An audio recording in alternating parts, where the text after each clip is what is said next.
السلام علیکم ورحمۃ اللہ وبرکاتہ۔ امید کرتا ہوں کہ آپ سبھی خیر و عافیت سے ہوں گے۔ اللہ رب العالمین سے دعا ہے کہ آپ سبھی کو خوش رکھے، آباد رکھے اور اپنے حفظ و امان میں رکھیں۔ آج ہم آپ کو وضو کے فرائض بتلائیں گے۔ وضو کے اندر کتنی چیزیں فرض ہیں اور فرائض کہتے کسے ہیں۔ وضو کے اندر 4 چیزیں فرض ہیں جن کا کرنا ضروری ہے۔ نمبر 1، پیشانی کے بالوں سے ٹھوڑی کے نیچے تک، ایک کان کی لو سے دوسرے کان کی لو تک اچھی طرح پورا چہرہ دھونا۔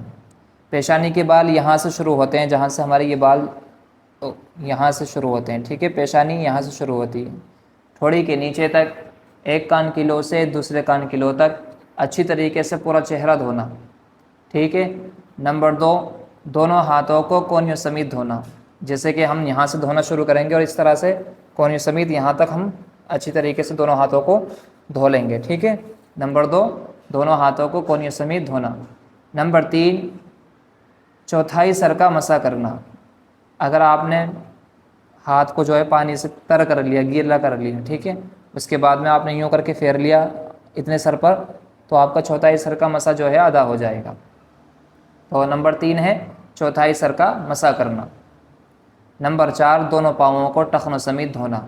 اگر آپ نے ان فرائضوں کو اچھی طریقے سے ادا کر لیا تو آپ کا وضو ہو جائے گا، لیکن ان میں سے اگر ایک بھی رہ گیا، ٹھیک ہے، تو آپ کا وضو نہیں ہوگا، ٹھیک ہے نہیں۔ اور یہ 4 فرائض ادا کر لیے تو آپ کا وضو ہو جاتا ہے۔ جیسے کہ جب ہم نارملی وضو کرتے ہیں نماز پڑھنے کے لیے، قرآن پڑھنے کے لیے، تو ہم سب سے پہلے اپنے دونوں ہاتھوں کو دھوتے ہیں گھٹوں تک، ٹھیک ہے نا۔ تو گھٹوں تک دونوں ہاتھوں کا دھونا کیا ہے؟ سنت ہے، ٹھیک ہے نا۔ اس کے بعد میں ہم کلی کرتے ہیں، کلی کرنا کیا ہے؟ سنت ہے۔ مسواک کرنا سنت ہے۔ ناک میں پانی چڑھانا یہ بھی سنت ہے۔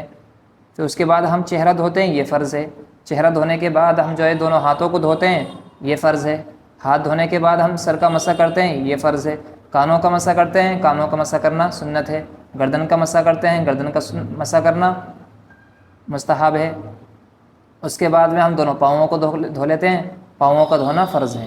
تو وضو کے اندر جو ہے 4 چیزیں فرض ہیں۔ نمبر 1، منہ کا دھونا۔ نمبر 2، دونوں ہاتھوں کا کونیوں سمیت دھونا۔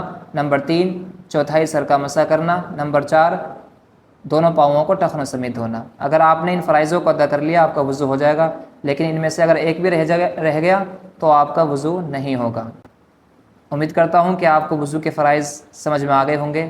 اگر آپ کا کوئی سوال ہے تو آپ کمنٹ باکس میں لکھ دیجئے۔ اپنی دعاؤں میں ہمیں یاد رکھیے۔ السلام علیکم ورحمۃ اللہ وبرکاتہ۔